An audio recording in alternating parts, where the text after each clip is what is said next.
think about this really cool background. I thought we could try to do something a little different tonight and see how it works out for us.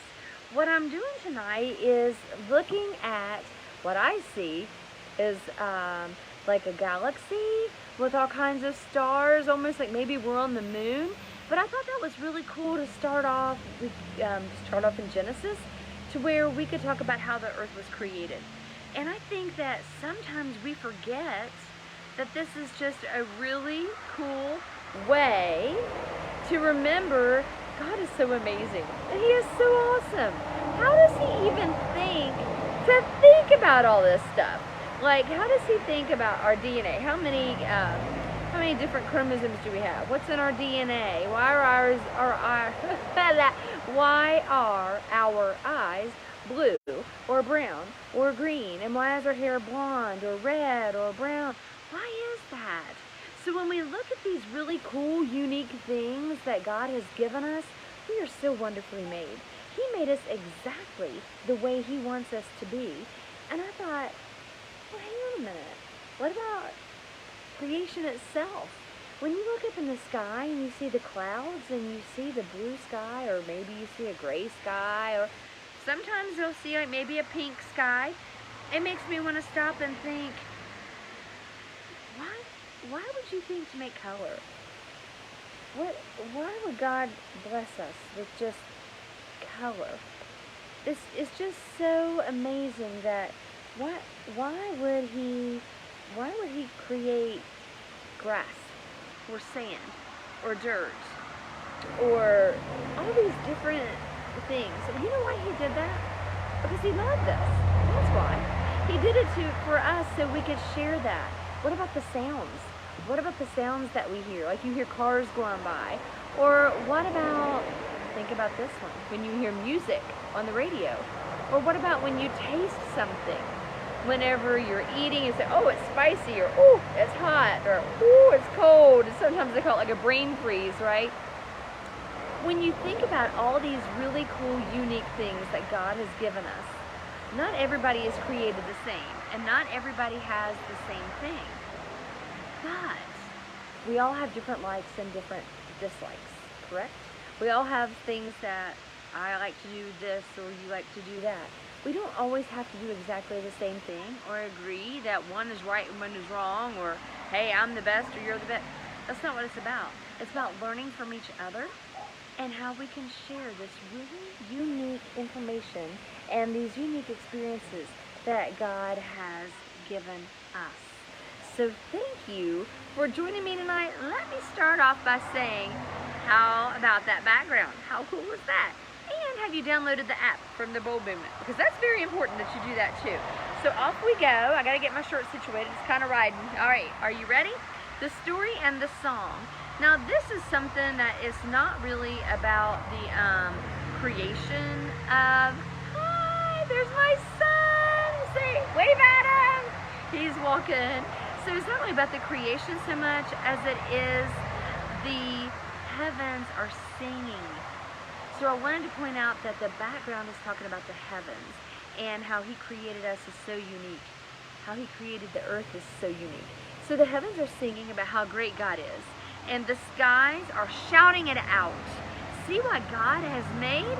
Day after day, night after night, they are speaking to us. God wrote, and that's from Psalm 19. I lost you for a second. I had some bad connectivity. I'm back. So Psalm 19, 1 and 2. God wrote, I love you.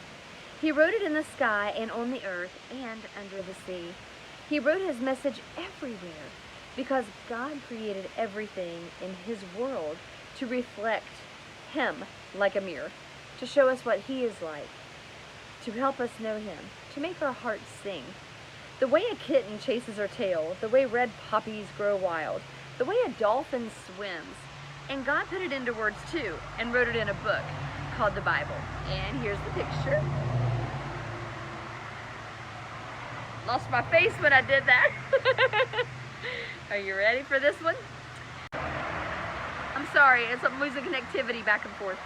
Some people think the Bible is a book of rules, telling you what you should and shouldn't do. The Bible certainly does have some rules in it. They show you how life works best. But the Bible isn't mainly about you and what you should be doing. It's about God and what He has done. Other people think the Bible is a book of heroes, showing you people you should copy. The Bible does have some heroes in it, but as you'll soon find out, most of the people in the Bible aren't heroes at all. They make some big mistakes, sometimes on purpose. They get afraid and run away. At times, they are downright mean.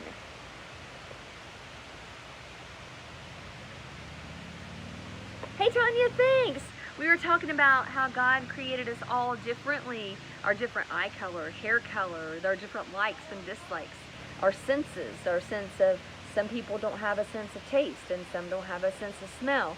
Some do, some don't. It doesn't mean one's right and one's wrong. It just means that we're different and we can agree that we both have likes and dislikes, or things that one can do. So I was like, why would we stop there? So if you look at the background, God created the universe. And He did it for us because He loves us.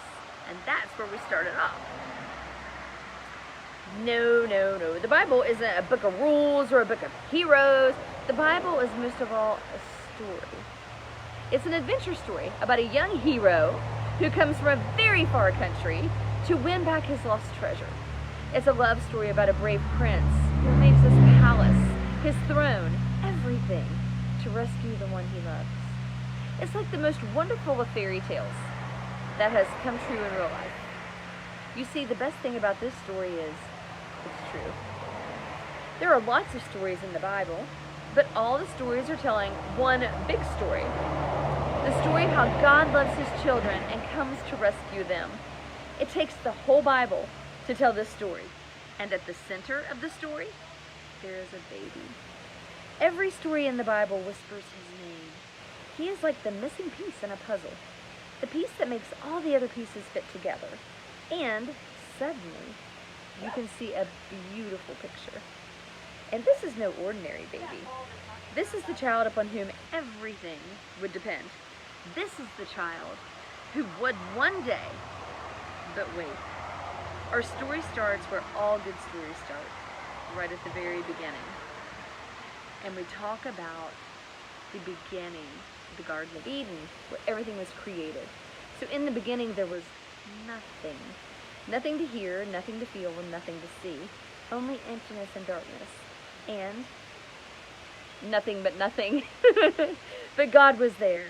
And God had a wonderful plan. I'll take this emptiness, God said, and I'll fill it up. Out of darkness, I'm going to make light. And out of the nothing, I'm going to make everything. Like a mommy bird flutters her wings over her eggs to help her babies hatch, God hovered over the deep, silent darkness. He was making life happen. God spoke. That's all.